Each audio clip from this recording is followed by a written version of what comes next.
these two aisles. Got the dinosaur kale, cat grass, a random corn that just came up.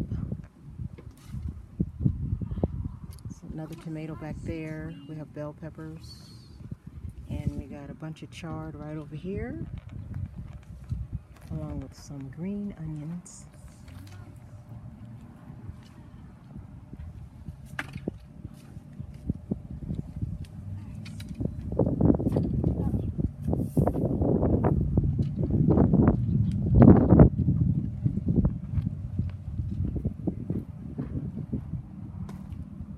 Nopal cactus, some peppermint, no, spearmint actually. Got a little moringa down there, another little moringa coming up, more peppermint. We have some lavender, mimosa tree, and a bunch of wildflowers.